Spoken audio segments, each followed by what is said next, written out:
ഈ ലോകം നമ്മളെ ശക്തനായവനായി, ആദരിക്കപ്പെടുന്നവനായി, ആത്മവിശ്വാസമുള്ളവനായി കാണണമെങ്കിൽ നമ്മൾ പറയുന്ന വാക്കുകൾ നാം പറയുമ്പോൾ തന്നെ അതിൻ്റെ പവർ കാണിക്കണം.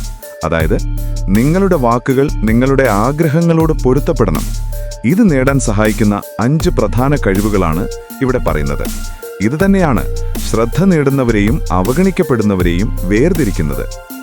കഴിവ് 1: നയിക്കാൻ സംസാരിക്കുക, ഇഷ്ടപ്പെടാനല്ല.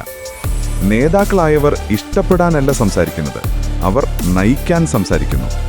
വിജയികളായ ആളുകൾക്ക് എപ്പോഴും ഒരു മനോഭാവമുണ്ട്: ഞാൻ ഒരു നേതാവാണ്. അവർക്ക് മറ്റാരുടെയെങ്കിലും സാമീപ്യത്തിൽ ചെറുതായി പെരുമാറേണ്ടതില്ല. അസൂക്ഷ്മമായ ആശയവിനിമയം ആത്മവിശ്വാസക്കുറവായി തോന്നും. അതുകൊണ്ട് ഉറപ്പുള്ള കാര്യങ്ങൾ മാത്രം പറയാനും വാക്കുകളിൽ ഉറപ്പുണ്ടാക്കാനുമാണ് ശ്രമിക്കേണ്ടത്. മേധാവികൾക്കും നേതാക്കൾക്കും എപ്പോഴും ഒരു വ്യക്തമായ പോയിന്റ് ഓഫ് വ്യൂ ഉണ്ടാകും. ഐ തിങ്ക് അല്ലെങ്കിൽ ഐ ഫീൽ പോലുള്ള വാക്കുകൾ ഒഴിവാക്കുക. പകരം പറയൂ, the best path forward is this. I feel like this might work ഒഴിവാക്കുക. പകരം പറയൂ, here's the strategy that will get us this result. വാക്കുകളിൽ നിന്നുള്ള അവിശ്വാസ സൂചനകൾ നീക്കം ചെയ്താൽ ആത്മവിശ്വാസം ഇരട്ടിക്കും. 2: വികാരങ്ങളെ നിയന്ത്രിക്കുക. വികാരാധീനരായാൽ നമുക്ക് ബുദ്ധിപരമായ തീരുമാനങ്ങൾ എടുക്കാൻ കഴിയില്ല. വികാരങ്ങൾക്ക് വഴങ്ങാതെ ശാന്തമായി ഉറച്ച മനസ്സോടെ പ്രതികരിക്കുക. ഒരു ഇംഗ്ലീഷ് ഫ്രേസ് ഉണ്ട്: ഹൈ ഇമോഷൻ, ലോ ഇൻ്റലിജൻസ്. വളരെ വികാരാധീനരായവർക്ക് സാധാരണയായി കൂടുതൽ വിജയമുണ്ടാവാറില്ല. സ്വയം ഒരു പുല്ലിൻ നിലയായി ചിന്തിക്കുക. ഒരു കല്ല് അതിലൂടെ വീഴുമ്പോൾ അത് മുറിഞ്ഞു പോകില്ല. വല്ലാത്ത സമ്മർദ്ദത്തിലും അത് വഴങ്ങി മടങ്ങി വരും. അതുപോലെ തന്നെ ഒരു നേതാവ് വികാരങ്ങൾക്ക് വഴങ്ങാതെ നിശ്ചലമായി പ്രതികരിക്കണം. 3: അധികാരത്തോടെ സംസാരിക്കുക. നേതാക്കൾ കൂടുതൽ സംസാരിക്കുന്നില്ല, പക്ഷേ അവരുടെ വാക്കുകൾക്ക് പവറുണ്ട്.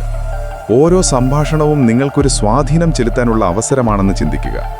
ഒരു യോഗത്തിൽ പങ്കെടുക്കുമ്പോൾ സ്വയം ചോദിക്കുക: ഞാനിവിടെ എന്തിനാണ്? എൻ്റെ ലക്ഷ്യമെന്താണ്? ലക്ഷ്യബോധത്തോടെ പ്രവേശിക്കുന്നവർക്ക് അധികാരവും ആത്മവിശ്വാസവും താനേ ലഭിക്കും. നേതാക്കൾ വിവേകത്തോടും വ്യക്തമായ ഉദ്ദേശത്തോടുമാണ് ആശയവിനിമയം നടത്തുന്നത്. 4: മികച്ച ചോദ്യങ്ങൾ ചോദിക്കുക. നേതാവാകാൻ എല്ലാം അറിയേണ്ടതില്ല, പക്ഷേ ശരിയായ ചോദ്യങ്ങൾ ചോദിക്കാൻ അറിയണം. ഇത് ശരിയാകുമോ എന്ന് ചോദിക്കുന്നതിന് പകരം ഇത് വിജയിക്കാൻ എന്താണ് വേണ്ടത് എന്ന് ചോദിക്കുക.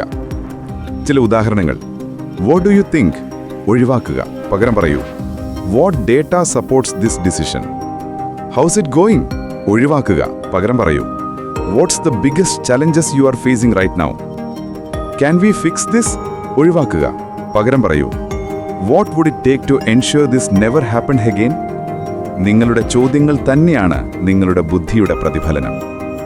5: അതിരുകടന്ന് പറയരുത്. ആത്മവിശ്വാസമുള്ള ആളുകൾ വാക്കുകൾ കൃത്യമായി ഉപയോഗിക്കുന്നു. അവർ പറയുന്നത് വ്യക്തവും ഉറച്ചതുമാണ്. കൂടുതൽ വിശദീകരണം ആവശ്യമില്ല. ആത്മവിശ്വാസമുള്ളവർ ഒരു വിമാനം ലാൻഡ് ചെയ്യുന്നത് പോലെയാണ് സംസാരിക്കുന്നത്. അവർ അവരുടെ ആശയം പറയും, പിന്നെ നിശബ്ദമാകും. അവർ വീണ്ടും വീണ്ടും അതേ വിഷയം ആവർത്തിക്കാറില്ല. നേരിട്ട് വ്യക്തമായി മനോഹരമായി പറയും. വിമർശനമോ നിർദ്ദേശമോ നൽകുമ്പോൾ മൃദുവാക്കാനുള്ള ശ്രമം വേണ്ട. Direct communication equals respect plus clarity. ആത്മവിശ്വാസം ഭാഷാശൈലിയിലും കാണണം. നേരായിരിക്കുക, തോളുകൾ പിൻവലിക്കുക, കണ്ണിൽ കണ്ണു നോക്കി സംസാരിക്കുക, ശരിയായ ശബ്ദ തീവ്രതയിൽ സംസാരിക്കുക. ശബ്ദം താഴ്ത്തി സംസാരിക്കുന്നത് അനിശ്ചിതത്വത്തിൻ്റെ അടയാളമാണ്. അതിനാൽ വ്യക്തമായി, ഉറപ്പോടെ, ആത്മവിശ്വാസത്തോടെ സംസാരിക്കുക. ഈ 5 ശൈലികൾ നന്നായി അഭ്യസിച്ചാൽ നിങ്ങൾക്ക് 99% ആളുകളെക്കാൾ മികച്ച ആശയവിനിമയം നടത്താൻ കഴിയും.